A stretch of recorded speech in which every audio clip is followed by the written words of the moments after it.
Class 9. Exploration Chapter Cell The Building Block of Life Part 1. Hello students, welcome to the class. आज हम biology का सबसे mind blowing chapter start करने वाले हैं। सोचो जरा, इतनी छोटी सेल लाइफ कैसे कंट्रोल करती है। अगर ये सेल ना होता ना तो हमारी लाइफ पॉसिबल ही नहीं थी। आज हम सिर्फ कॉन्सेप्ट्स को नहीं समझेंगे, बल्कि अपने एग्जाम के लिए परफेक्ट आंसर्स लिखना भी मास्टर करेंगे। तो चलिए शुरू करते हैं। पर आगे बढ़ने से पहले एक सिंपल सा सवाल है मेरा आपसे। Where does a cell come from? ये लाइफ आखिर अर्थ पर स्टार्ट कैसे हुई और पहली सेल्स कहाँ से आई? टेक अ क्विक 2 सेकंड्स और माइंड में सोचो, क्या वो एनिमल्स में बनी पहले या प्लांट्स में? इसका आंसर काफी सरप्राइजिंग है और आज हम एग्जैक्टली यही डिकोड करेंगे। तो आज की क्लास का हमारा एजेंडा बिल्कुल क्लियर है। Number 1 the origin of life, number 2 discovering the invisible world, फिर हम देखेंगे unicellular versus multicellular, number 4 structural and functional unit, number 5 how cells multiply, and finally number 6 a quick exam revision quiz. ये step by step structure ना आपको notes बनाने में बहुत help करेगा। Alright, let's jump right into section 1, the origin of life. Let's explore how life started in extreme conditions. पता है, पहले साइंटिस्ट्स मानते थे कि लाइफ ओशंस में स्टार्ट हुई, बट मॉडर्न रिसर्च कुछ और ही बताती है। अगर हम हिस्ट्री को ट्रेस करें तो 3.5 बिलियन ईयर्स अगो सबसे पहले organic molecules extreme hot springs में ट्रैप हुए थे। फिर आगे बढ़ते हैं 1855 पर। साइंटिस्ट विर्चो ने तब एक स्टेटमेंट दिया था कि सारी सेल्स प्री एग्जिस्टिंग सेल से ही बनती हैं। अब ध्यान से सुनो, एग्जाम में ये साल 1855 और विर्चो का नाम डायरेक्टली 1 मार्क एमसीक्यू में आता है, तो इसको डेफिनेटली स्टार मार्क कर लो। और आज प्रेजेंट डे में हम इन्हीं इनविजिबल सेल्स को माइक्रोस्कोप्स के थ्रू बहुत इजीली पढ़ पाते हैं। इस ऑरिजिन कॉन्सेप्ट को एकदम रियल एग्जाम्पल से समझते हैं। इंडिया में लद्दाख की पुगावाली के बारे में सुना है? वहाँ बीरबल सानी इंस्टीट्यूट ऑफ पैलियो साइंसेज के साइंटिस्ट ने वहाँ के हॉट स्प्रिंग्स को स्टडी किया। वहाँ पानी का टेम्परेचर लिटरली बॉइलिंग पॉइंट के पास होता है। एग्जैक्टली वैसे ही कंडीशंस जैसे हमारी अर्ली अर्थ पर थे। वहाँ जो हीट लविंग बैक्टीरिया सर्वाइव करते हैं ना, उनको हम थर्मोफाइल्स कहते हैं। और एक इंटरेस्टिंग बात बताऊं, वहाँ के अबंडेंट कैल्शियम कार्बोनेट डिपॉजिट्स ने ही अर्थ की सबसे पहली प्रोटेक्टिव मेम्ब्रेन बनाई थी। मेम्ब्रेन मतलब एक तरह का बैरियर जो सेल को बाहर के एनवायरनमेंट से प्रोटेक्ट करता है। Moving on to section 2, discovering the invisible world and seeing beyond the naked eye. जब सेल्स इतनी टाइनी है कि आंखों से दिखती ही नहीं, तो उनके बारे में पता कैसे चला? The answer is the microscope. Technically, it's a technological intervention that facilitates the creation of new knowledge by revealing invisible unicellular organisms and cell parts. अब इसका मतलब क्या है?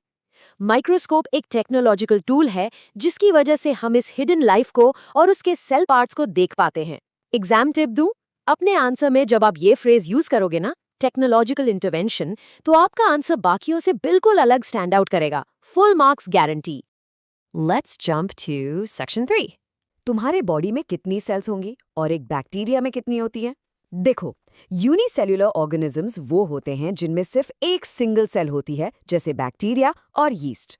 दूसरी तरफ मल्टीसेल्युलर ऑर्गेनिजम्स में मिलियंस ऑफ सेल्स होती हैं, जैसे प्लांट्स, फिशेस, बर्ड्स और ऑफ कोर्स हम ह्यूमंस। यहाँ एक बहुत जरूरी एग्जाम टिप, जब भी पेपर में difference between unicellular and multicellular पूछा जाए तो एग्जैक्टली ऐसी ही टेबल बनाकर आना।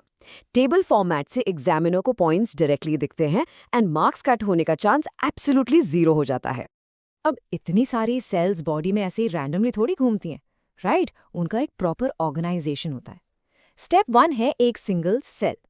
जब बहुत सारी सिमिलर सेल्स एक साथ मिलकर एक ही काम करती हैं तो वो बनाती हैं टिश्यू, विच इज स्टेप 2।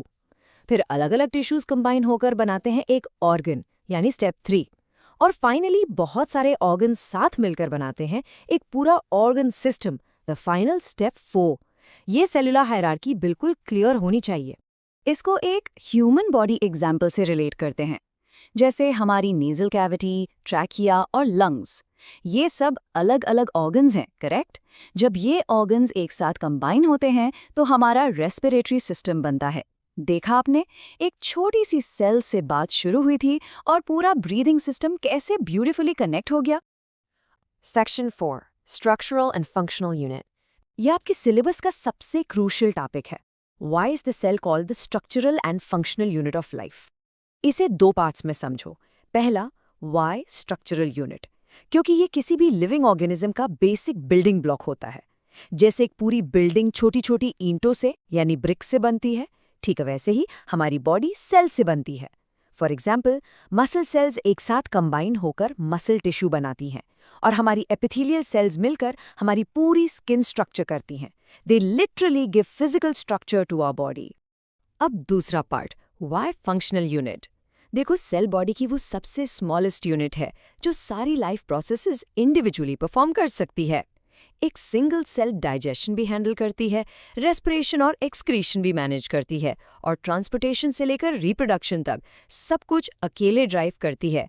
सुनो, एग्जाम में डायरेक्टली लिखना मत भूलना इन एग्जैक्ट टर्म्स को, डाइजेशन, रेस्पिरेशन, एक्सक्रीशन। अगर ये की फंक्शंस अपने मेंशन किए तो फुल मार्क्स पक्के। इसको थोड़ा और ब्रेक डाउन करते हैं विथ एग्जाम्पल्स। हर अलग सेल टाइप का अपना एक स्पेसिफिक टास्क होता है। जैसे मसल सेल्स, इनका काम है कॉन्ट्रैक्ट करना ताकि हम मूव कर सकें।